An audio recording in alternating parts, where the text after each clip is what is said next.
Un des enjeux, c'est bien de développer la promotion de la santé en Île-de-France.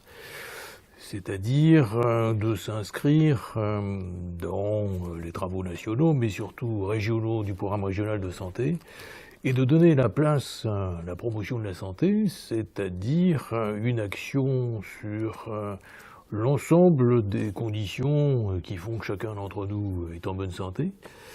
et donner aux professionnels qui interviennent dans ce champ, et pas toujours en sachant qu'ils contribuent à la santé, d'abord la conscience qu'ils y contribuent, et ensuite des outils pour y contribuer au mieux de leurs possibilités d'intervention. Tout ça, c'est pour donner à chacun d'entre nous un pouvoir d'agir qui nous permet de rester en bonne santé, ou au minimum de la maintenir. Sachant que le champ est vaste, l'équipe de taille modeste, c'est, comme je l'ai dit, de contribuer à la promotion de la santé, et notamment dans une région marquée par de profondes inégalités sociales de santé, essayer de contribuer à leur réduction.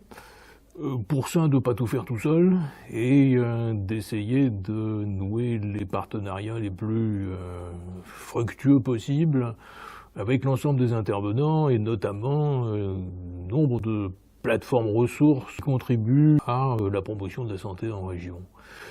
Et donc, en se servant des outils dits modernes, c'est-à-dire les outils de communication, essayer de provoquer de la synergie et de faire qu'avec des moyens modestes, parce que chacun a des moyens comptés, nous contribuons à permettre à des acteurs de terrain, dans l'éducation, dans l'intervention sociale, mais aussi dans le secteur de la santé, à donner, alors on dit du pouvoir d'agir, permettre au public avec lesquels et pour lesquels ils travaillent de gagner un peu de pouvoir sur les conditions de leur bonne santé.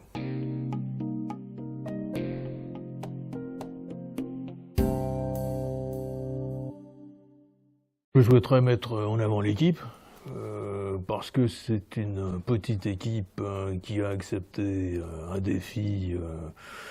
absolument considérable. Parmi les chantiers, donner accès à une connaissance souvent ésotérique, y compris pour les acteurs professionnels, c'est-à-dire traduire ce que la science permet de dire sur des sujets aussi rebattus en apparence que les vaccinations, l'alimentation, l'éducation des enfants. C'est aussi donner aux professionnels accès à des outils qui leur permettent d'améliorer leur pratique. Et puis, c'est probablement un des enjeux majeurs, rendre visibles tous les efforts qui sont faits par des acteurs de terrain qui ont un effet sur la santé de nos concitoyens, qui ne se voient pas, qui de ce fait ne sont pas analysés et partagés, et qui pourtant mériteraient de l'être. En gros, c'est de contribuer à fabriquer une communauté d'intérêt autour de la promotion de la santé, et pour le plus grand bien des habitants de cette région, bien évidemment, et notamment des plus vulnérables.